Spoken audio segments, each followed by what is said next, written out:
Good morning, everybody. We're going to give everybody a minute or two to get dialed in and called up and logged in, and we will get started shortly.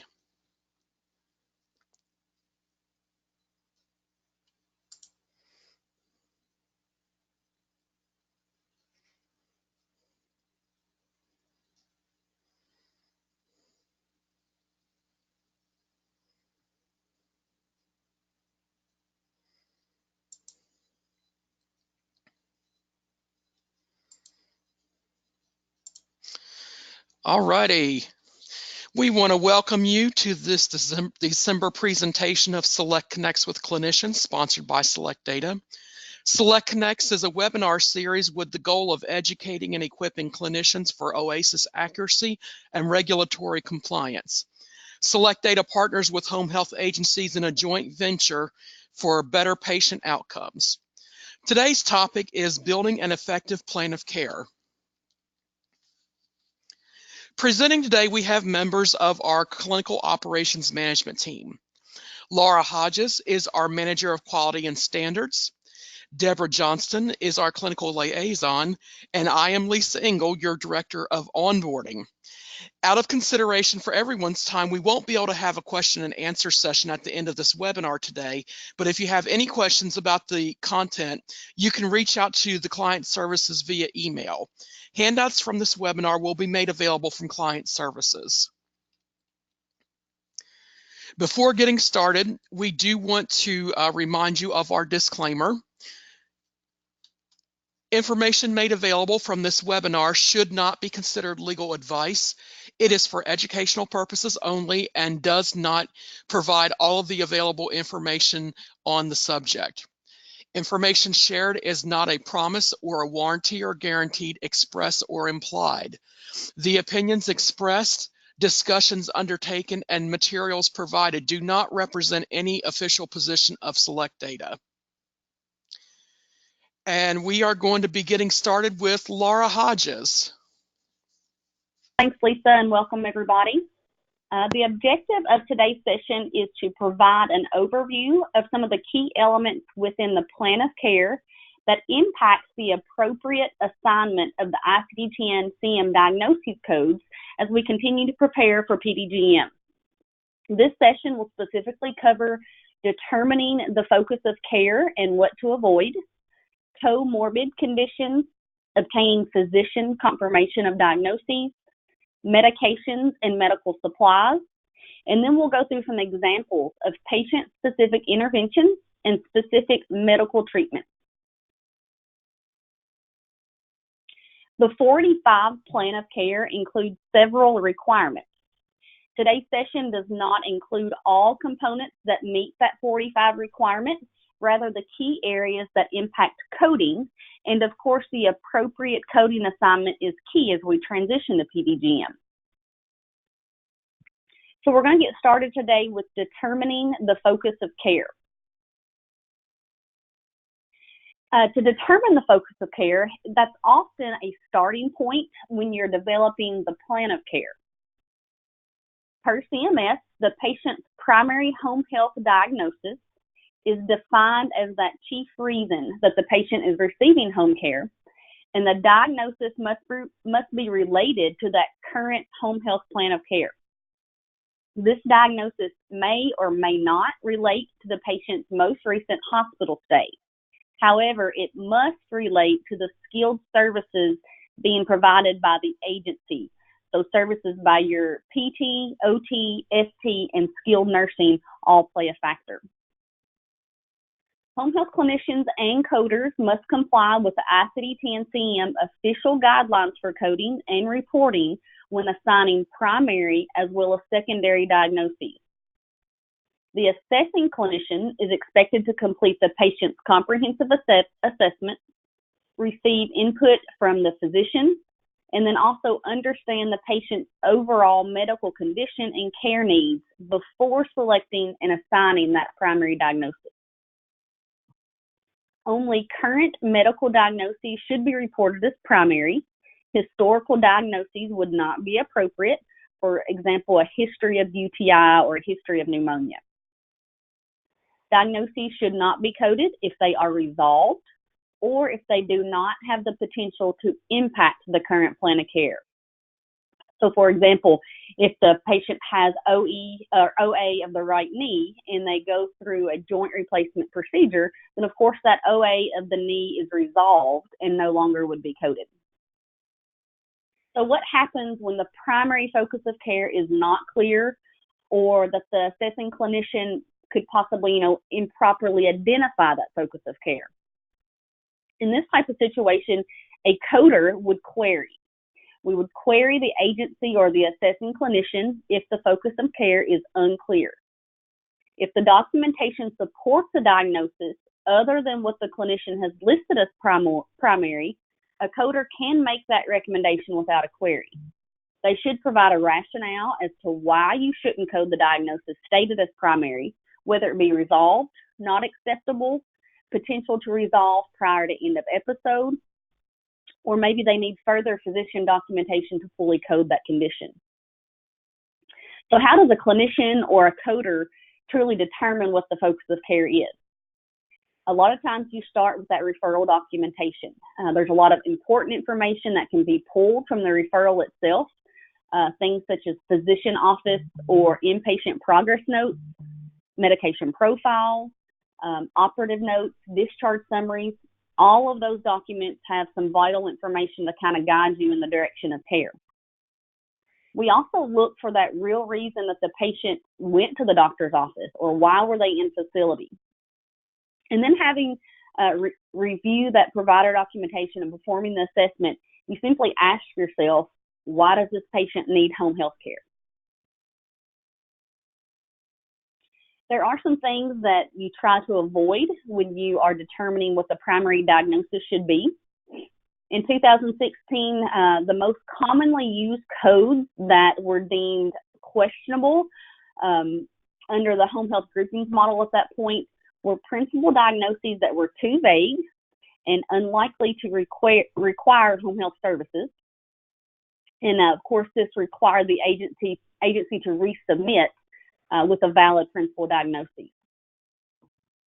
So some of those examples we see are weakness. This condition obviously is integral to multiple chronic diagnoses, and that chronic illness really should have been coded as the primary diagnosis. So if we look closely at the documentation, we try to determine if the physician states, or if it's obvious within the documentation, what that underlying cause of weakness is, and that's what you would code with as your primary. Acute infections, so for example, maybe a UTI. This code would only be used when there's no other documentation available or any other further diagnostic information available. There is a use additional code with UTI, and so you would want to note that infection organism with the coding. Clinicians and coders, though, should really make every effort to include that infectious organism, but then also see if there is a different option to code as primary, as a UTI has that potential to be resolved before the end of episode and may not truly be driving that care. Difficulty walking. Again, on this type of example, you would want to try to determine that underlying cause. Maybe the patient has OA and the physician says, that's what's causing their difficulty in walking. And if so, then you would want to code the OA as primary instead of the difficulty. Things like history of falls and repeated falls. We do try to look a little further when we see these as primary diagnoses. We want to know if there's a reason that's causing this patient to fall. And if so, then that's something that we would look towards as far as determining that true focus of care. And if you've sat through any PDGM training sessions, I'm sure all of this sounds very familiar to you, as it lines up very well with questionable episodes and those things that will not be reimbursable starting in January 2020. So let's look at a couple of scenarios to kind of tie this all together. We have a patient that was seen in ER for bilateral lower extremity weakness and pain. The ultrasound revealed bilateral DVTs, and they started them on Xarelto. The home health referral indicates that the patient is being admitted to home health services for physical therapy to treat the muscle weakness and the associated pain in the bilateral lower extremities. The clinician placed muscle weakness as the primary diagnosis. But when a coder looks at that scenario, they would ask themselves, is that really accurate? It's documented that the weakness and the pain is due to the DVTs. And so that's where we would really draw attention to that diagnosis as being the focus of care rather than those symptoms, because that DVT is the underlying cause of that weakness and the pain. So examples like this exhibit that importance of knowing what is causing symptoms. And when it comes to coding in PDGM, of course, that's how you're going to avoid a QE.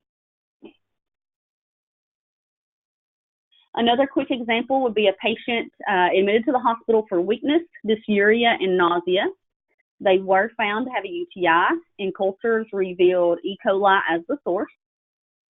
Patients have previously diagnosed diabetic, taking metformin daily.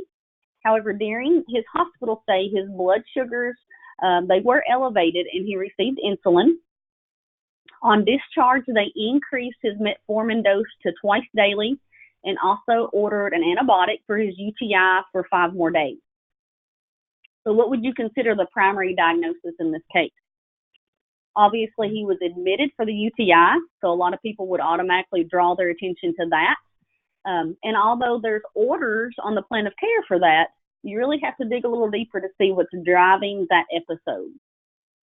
So due to the potential that UTI would resolve fairly quickly, especially before the end of that episode, diabetes may actually be a better option in this case to code as primary, and then follow that with the UTI and the E. coli as secondary diagnosis. It's just a good reminder to make sure that we're looking at all options when reviewing a chart, that we avoid those vague diagnoses or acute issues that are expected to resolve quickly. And then, when in doubt, you can always query. You can always ask for further guidance from the provider. But in this situation, definitely, since there was that med change, there was the spike in blood sugars, that chronic condition of diabetes is definitely going to be more of a driver in this type of situation. Let's move on to comorbid conditions. During the last Select Connects presentation, we talked more in detail about the comorbidity adjustment that is derived from secondary diagnoses on the claim. Just a reminder that this will include up to 25 total diagnoses under PDGM versus 6. So it's very important to capture all of those secondary diagnoses that are relevant to the plan of care, as well as those that could potentially impact the plan of care. So if there are interventions for a condition on the plan of care, then it needs to be captured in the coding, just as if a disease process is impacting the patient's current condition in that rehab process, then you would want to capture that too in the coding. Keep in mind also that, the need for medically necessary skilled service is used in judging the relevancy of a diagnosis to the plan of care and to the OASIS.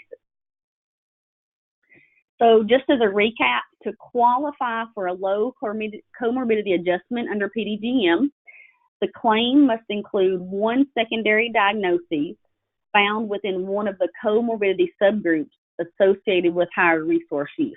So again, we went into a higher level of detail on this on the last Select Connects presentation, so you can always refer back to that. To qualify for a high comorbidity adjustment, the claim must include 2 or more secondary diagnoses that fall within 34 interactive comorbidity subgroups. So that's going to account for 18 distinct comorbidity subgroups.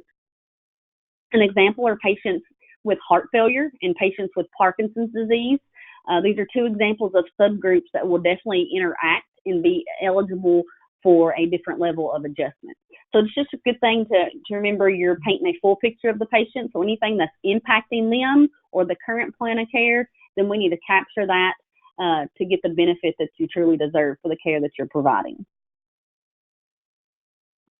Next, we're going to look at physician confirmation of diagnosis. As you all know, all diagnoses that are coded on a claim must be physician confirmed. This can usually be obtained from signed history and physicals, discharge summaries, face-to-face documents, operative reports, office visit notes, any of those documents that a lot of time you receive with the referral. If those are signed by a provider, then you've got that confirmation. But just keep in mind that physician documentation must be signed by the provider in order for that to be considered confirmed. Many times this documentation is missing the signature, and so of course that's a case where you would have to query to make sure that is accurate. One recommendation is for the admitting clinician to obtain that confirmation for all pertinent diagnoses at the time that call is made for confirming that verbal start of care order. This must be documented by the clinician, and diagnoses must be included in that documentation that were confirmed. So, of course, one suggestion would be to use an agency-approved template for that. Excuse me. Next, on to medications. Obviously, medications play a huge role in the care of our home health patients. And when developing that plan of care, it's definitely something that you have to look at and make sure it's covered. First, all medications that a patient takes should be taken into consideration. Not only those prescription meds, we have to look at the over-the-counter medications and, make sure that we don't leave those off. Even little things like, PRN ibuprofen or maybe a daily vitamin. We need to make sure that we're capturing that also. Next thing, a lot of times, what needs to be done is comparing those medication lists. Oftentimes, there will be a med list in the discharge paperwork, and that needs to be reconciled with what the patient is actually taking in the home. So if there's discrepancies, then that really falls on that clinician, their responsibility to research that and contact the provider just to make sure that those medication orders are clear and the patient will be taking the correct medications and doses. When reviewing medications in the home, we have to check for obvious errors. The clinician can definitely check that medication list for medications that are duplicated. Sometimes, they'll list something twice, or maybe they'll list it twice with different doses. So we can always, keep an eye on that just to prevent those incorrect administration of medications. Once the clinician has the list reconciled and any errors addressed, it's a good practice to make sure that all those medications are actually in the home. Obviously, the patient can't take the ordered medications if they aren't available. So if they're not there, then what can the clinician do to correct that? What steps can be taken by caregivers or family to make sure those medications are available to the patient? And then last but not least, when you're looking at medications from a coding standpoint, you compare those to diagnoses. You compare it to the diagnoses listed on provider documentation, on the clinician documentation, and you really just, ask yourself if it makes sense. Does the patient have insulin ordered, but you don't see a diagnosis of diabetes? If that's so, then, you would want to clarify that, as diabetes is obviously a diagnosis that you would always want to capture on a patient due to the comorbidity aspect. If the patient does indeed have that diabetes, we want to make sure that we are capturing that accurately and to the highest level of specificity. Same principle with an antibiotic. If the patient is on an antibiotic, but there's no acute infections listed on the documentation, then we would kind of do some research to kind of ask why. Why is the patient on the antibiotic? Because more than likely there is a condition that it's treating and it needs to be listed on the claim, or it's a medication error. So it's just, I feel like the clinician's job to kind of do that research, and then the coder kind of follows up behind that to make sure everything follows suit. This time I'm going to turn it over to Miss Debbie. Thanks, Laura. Hello, everyone. I'm going to start with talking a little about medical supplies. All medical supplies need to also be listed on the plan of care for home health patients. They are broken down into routine and non-routine. Routine supplies are those that are used in small quantities for patients during the usual course of most home visits, whereas non-routine supplies are those that are needed to treat a patient's specific illness or injury in accordance with the physician's plan of care. Non-routine supplies are adjusted separately based on 6 severity groups and are added into the home health agency's total episode payment. No supply payments are made for home health claims paid as low utilization payment adjustments, also known as LUPAs. Per the Medicare Benefit Policy Manual, medical supplies, including catheters, catheter supplies, ostomy bags, and supplies related to ostomy care furnished by a home health agency are specifically excluded from the term orthotics and prosthetics. These items are bundled while a patient is under a home health plan of care, and a home health agency must furnish them to the patient, even if the agency is not treating a condition or illness requiring these supplies. With the mention of these supplies, it can trigger specific coding that relate to them. For example, if a patient has a colostomy, and even though the home health agency is not providing direct care to that colostomy, and they're only providing the bags, then Z93.3 colostomy status would still need to be coded. It paints a clearer picture of the patient. Now, moving on to interventions and goals. When creating your plan of care, it is important to remember that your interventions and goals must be patient-specific. The days of cookie-cutter, non-specific interventions and goals are over. Agencies are now being cited and payments denied. So when you are assessing your CHF patient, it is important to determine what about this patient we need to address. We can no longer state to instruct on cardiac disease and medications. We must zero in and amend the orders to make them specific. In order for the interventions and goals to support the need for skilled care, they should support the assessment completed by the clinician and be specific to the needs of the patient. They should clearly define what the skilled need for care is and what treatment modalities are required. Include what the patient goals for home health care is. Do they want to safely ambulate to attend a wedding, be able to leave home safely, return to playing golf, etc.? Include patient and caregiver education and training to facilitate timely discharge, and what education and training we plan to do to meet it. Clearly support the primary focus of care in your documentation. Interventions must be present to support medical diagnoses. If you enter an intervention, there must be a medical diagnosis associated with it. Let's review a few examples of interventions that would support skilled need and decrease the risk of citation or denial of claim by the surveyor or auditor.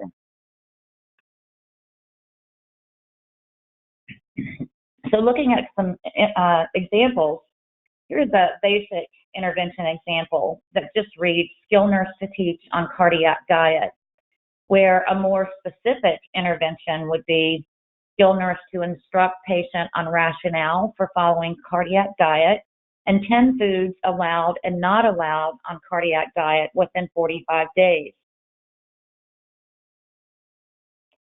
Another basic intervention would be to instruct on side effects of medication. An example of a patient-specific intervention would be skill nurse to instruct patient on possible side effects of hyper or hypokalemia and 5 symptoms of each that require immediate reporting to the health provider to prevent further complications within 3 weeks.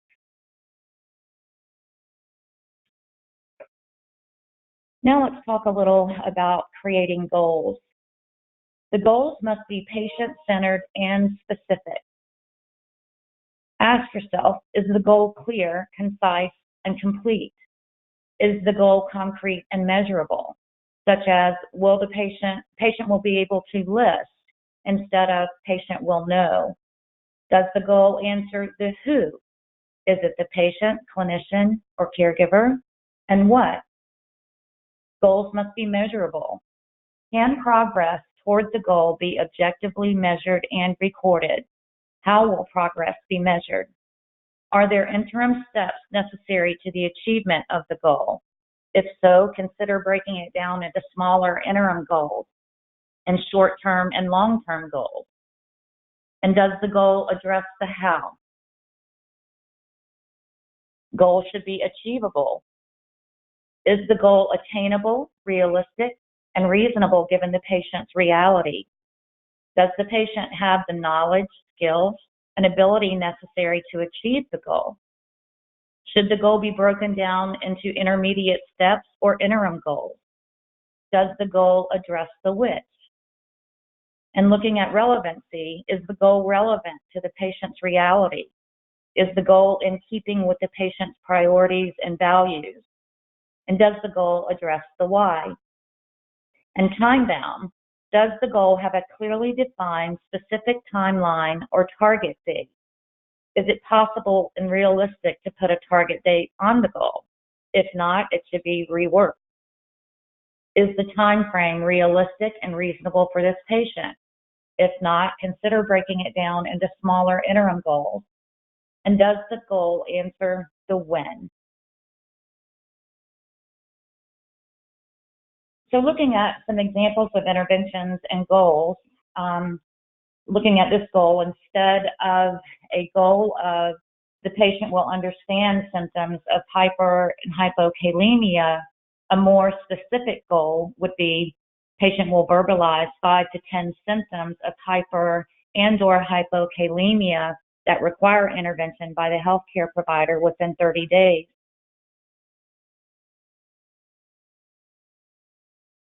This is an example of a therapy-specific goal.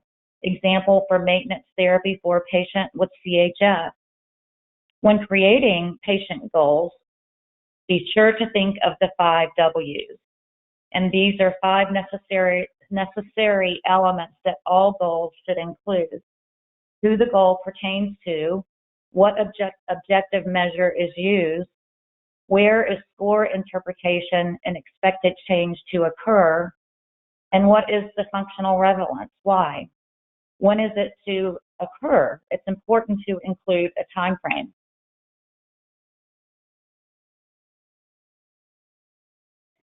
A new requirement for risk assessment and plan of care, the home health agencies must include an assessment of the patient's level of risk for emergency department visits and hospital readmission. It must include patient-specific risk factors, and there is no specific tool or process defined for this use. The plan of care must include all necessary interventions to address and mitigate the underlying risk factor.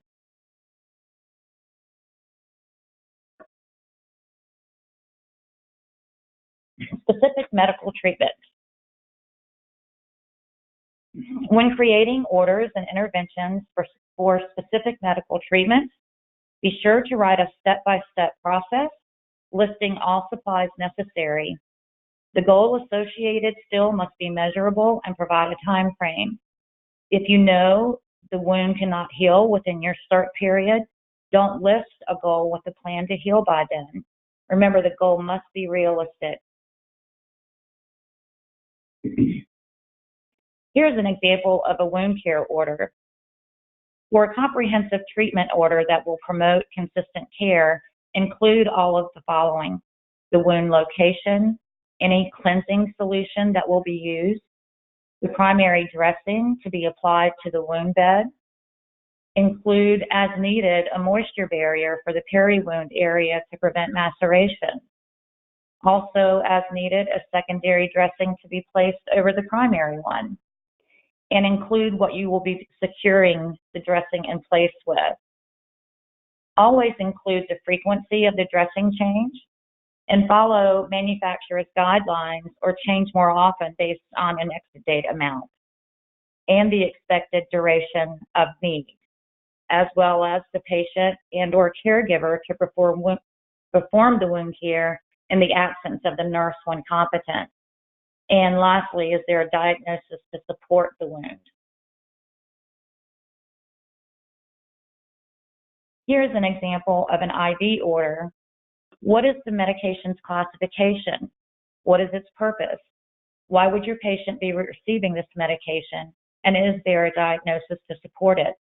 What is the primary IV solution? Or does the patient have a saline lock? Is it compatible? Do you need to flush before and after administration?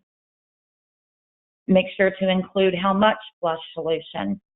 How many milliliters of normal saline will be needed to dilute the medication? What is the rate of administration of that specific drug? Are there any lab values that will need to be reviewed? And what part of any vital signs that need to be assessed? And is the dosage appropriate for the patient?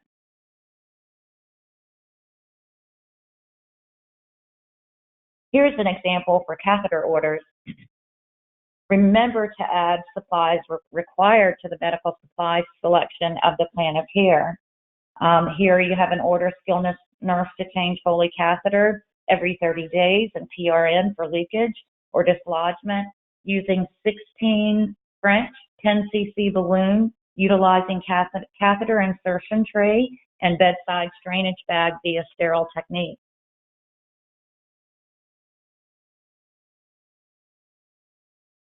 And last, the referring MD oftentimes is not the physician who will be following the patient in home health and signing the orders. Make sure to include any additional physician, such as a specialty physician who may also be providing orders. Lisa, I'll turn it back over to you to wrap us up. Thank you, Laura and Deborah, for presenting this today. And thanks to all of you in the audience for joining us. Please keep in touch with Select Data by social media, where you can find us on Facebook, Twitter, and LinkedIn. If you have any questions about home health agency services, you can reach us via email at clientservices@selectdatacoding.com. On behalf of everyone at Select Data, we wish you a safe and exciting new year. Thank you.